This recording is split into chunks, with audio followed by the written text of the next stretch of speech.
इस जवानी पे इतराना तू बातों बातों में मुक जाएगी।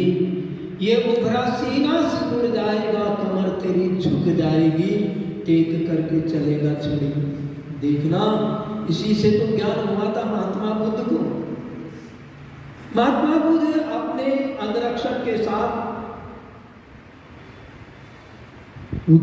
बाल्य अवस्था में है, भ्रमण करा रहे हैं। अंगरक्षक राजा का बेटा है।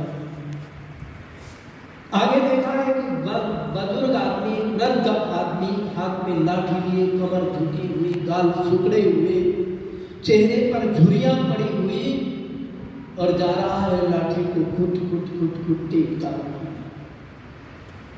मंत्री से, अपने अंगरक्षक से पूछा, बालक ने ये कौन है? बालक सिद्धार्थ ने पूछा, ये कौन है? अंगरक्षक ने कहा, ये वृद्ध व्यक्ति है। ये ऐसा क्यों है? ये ऐसे क्यों चल रहा है? इसका शरीर इतना दुबला पतला क्यों है? इसके चेहरे पर झुर्रियां क्यों पड़ी है? इसका शरीर टेढ़ा क्यों हो गया है? अंगरक्षक हंसने लगा। उसने कहा, आप भी ऐसे ही हो जाओगे, सबको ऐसा होना पड़ता है। क्या मैं भी ऐसा होऊंगा कि हाँ, इस व्यवस्था से कोई बच नहीं सकता, पर मैं तो ऐसा होना नहीं चाहता। जिज्ञासा उत्पन्न हुई और आगे चल करके देखा, बड़ा हुआ और शादी भी हो गई, पत्नी भी यशोधरा घर में आ गई, एक बच्चा भी हो गया। परंतु मन में जिज्ञासा यही है कि मुझे वृद्ध नहीं होना है, मुझे ऐसा नहीं होना है। वो प्रसंग कचोट रहा है और एक दिन सोती हुई पत्नी और बच्चे को छोड़ करके और निकल गए। कोई पता नहीं कहाँ गए, और जाकर के वन में तपस्या की। आगे चलकर वही बालक सिद्धार्थ वही महात्मा बुद्ध के नाम से जाना है। तो क्या ये जीवन इसीलिए तो मिला है, धर्म अर्थ काम और मोक्ष की प्राप्ति के। आइए एक गीत और। ये काया जो है, पिंजरा मिला है पंछी को। इस पिंजरे में ये एक सराय है, ये संसार मुसाफिर खाना है। यहाँ किसी का आना है तो यहाँ किसी का जाना है। सब लगा हुआ है, कोई आ रहा है, कोई जा रहा है, कोई मस्ती कर रहा है, कोई दुखी हो रहा है। ये संसार है, पर कुछ आनंद में जीते हैं। वो बिरले व्यक्ति होते हैं जो परमात्मा की चरण की शीतल छाया में अपने आप को समर्पित कर देते हैं। वो आनंद विभोर होकर के जीते हैं। आइए एक गीत और।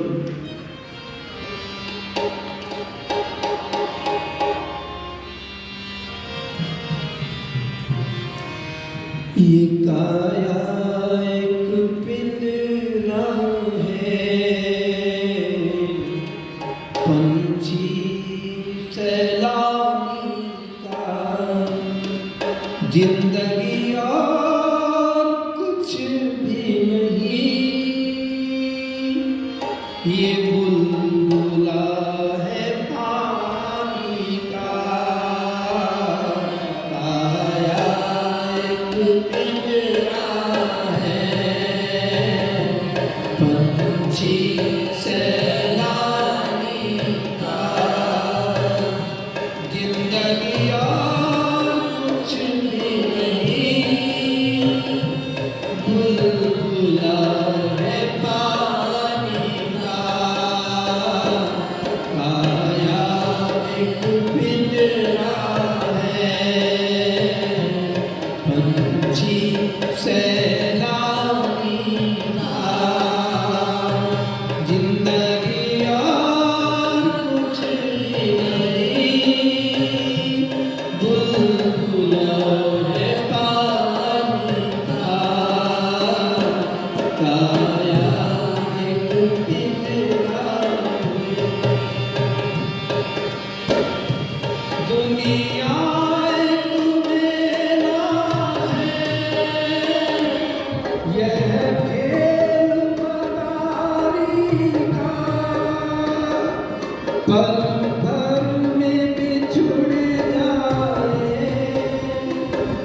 वर्षों तैयारी कर, रात एक बचपन है, दोपहर जवानी का, जिंदगी और कुछ भी नहीं, बुलबुला है पानी का, पाया एक पिंजरा है, पंछी सैलानी का, जिंदगी और कुछ भी नहीं, बुलबुला है पानी का, पाया पिंजरा।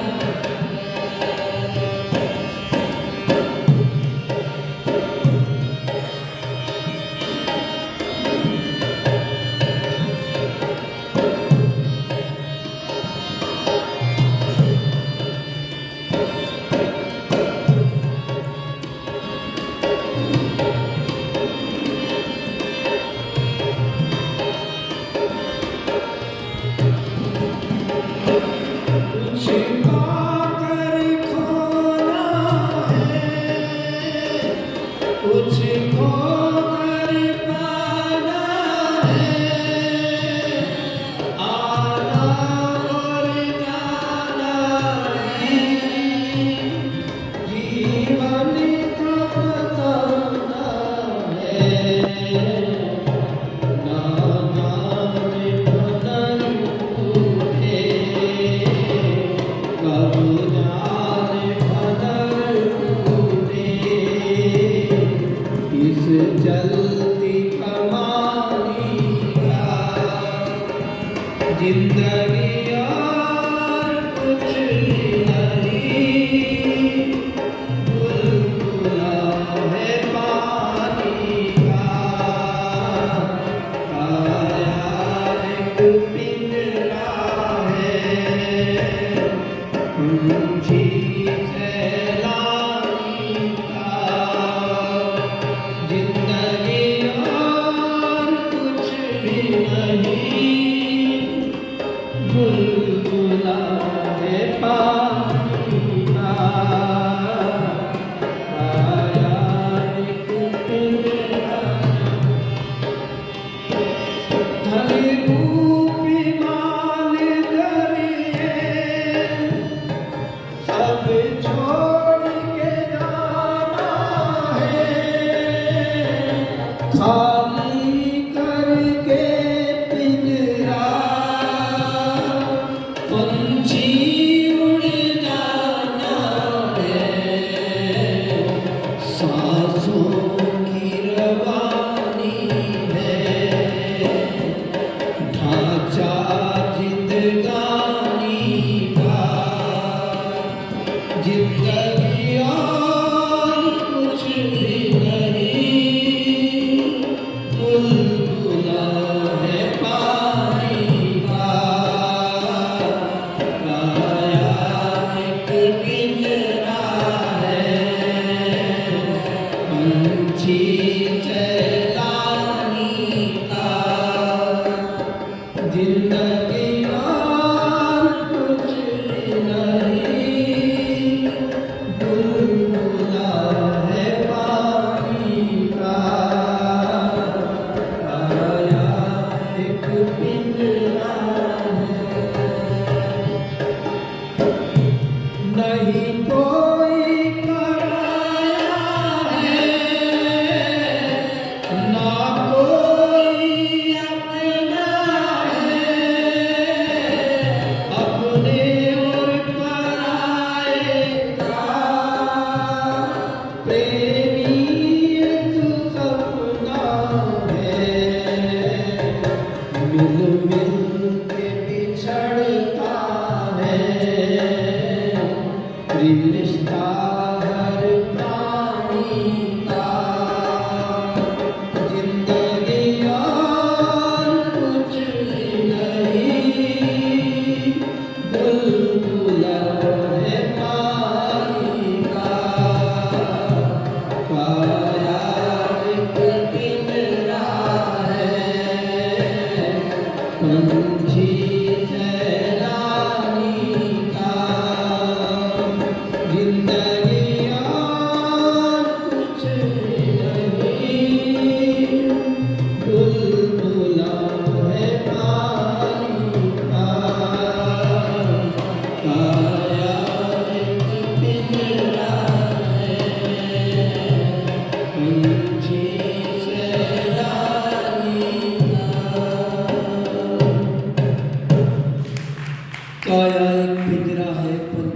जाने का, जिंदगी और कुछ भी नहीं, बुलबुला है पानी।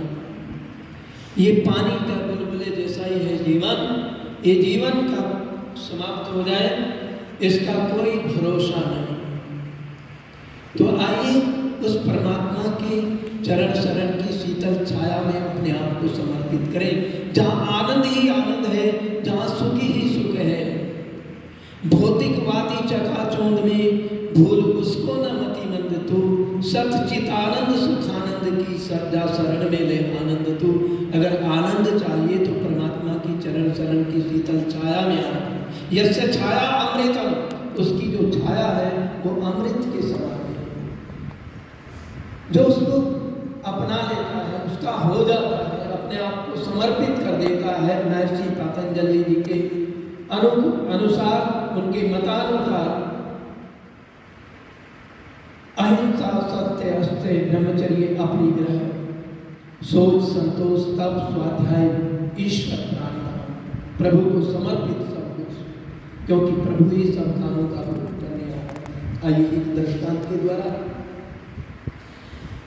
एक बहुत ही अच्छा ग्रस्त परिवार था। माँ बच्चे का निर्माण कर रही थी, अपने बच्चे को बहुत सुंदर शिक्षा और विद्या से युक्त कर रही थी, शास्त्रों से युक्त कर रही थी। बड़ी सज्जन और विदुषी माँ थी, परंतु काल की लपेट में आ गई, कुछ बीमारी लगी और वो चल बसी, एक बच्चा रह गया।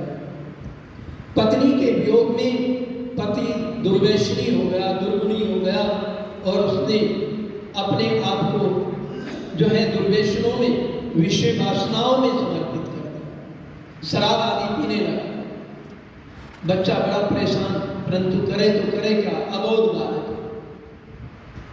कुछ समय बीतता गया। वहां के जो राजा थे, उस राजा के घर में संतान नहीं थी।